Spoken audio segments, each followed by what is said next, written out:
Many of the festivals of the great religions of the world are celebrated with a special meal, a chance for family and friends to come together across generations, the act of sharing food adding to conviviality and togetherness. For some, faith will be uppermost in their hearts. For others, it will be the joy of fellowship and the giving of presents.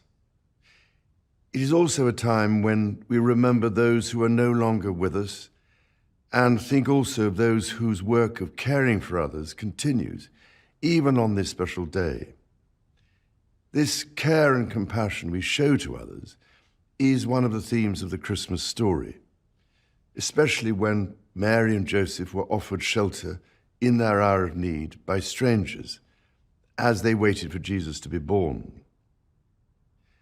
Over this past year, my heart has been warmed by countless examples of the imaginative ways in which people are caring for one another, going the extra mile to help those around them simply because they know it is the right thing to do, at work and at home, within and across communities. My wife and I were delighted when hundreds of representatives of that selfless army of people, volunteers who serve their communities in so many ways and with such distinction, were able to join us in Westminster Abbey for the coronation earlier this year. They are an essential backbone of our society. Their presence meant so much to us both and emphasized the meaning of coronation itself. Above all, a call to all of us to serve one another, to love and care for all. Service also lies at the heart of the Christmas story, the birth of Jesus who came to serve the whole world, showing us by his own example how to love our neighbor as ourselves. Throughout the year, my family have witnessed how people of all ages are making a difference to their communities.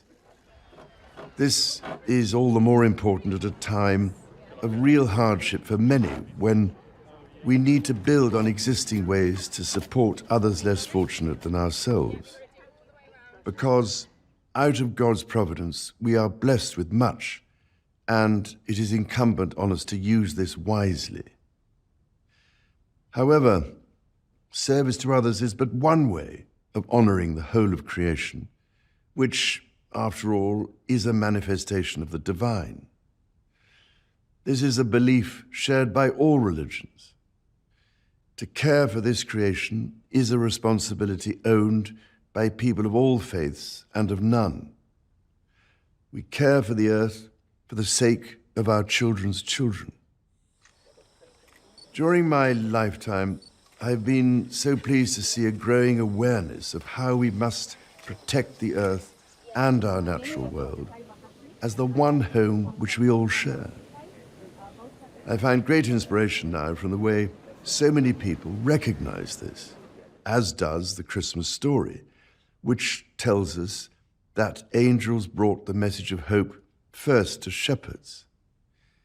These were people who lived simply amongst others of God's creatures. Those close to nature were privileged that night. And at a time of increasingly tragic conflict around the world, I pray that we can also do all in our power to protect each other. The words of Jesus seem more than ever relevant. Do to others as you would have them do to you.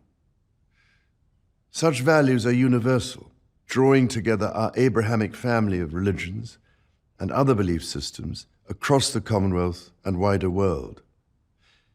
They remind us to imagine ourselves in the shoes of our neighbors and to seek their good as we would our own. So, on this Christmas Day, my heart and my thanks go to all who are serving one another, all who are caring for our common home, and all who see and seek the good of others, not least the friend we do not yet know. In this way, we bring out the best in ourselves. I wish you a Christmas of peace on earth and goodwill to all, today and always.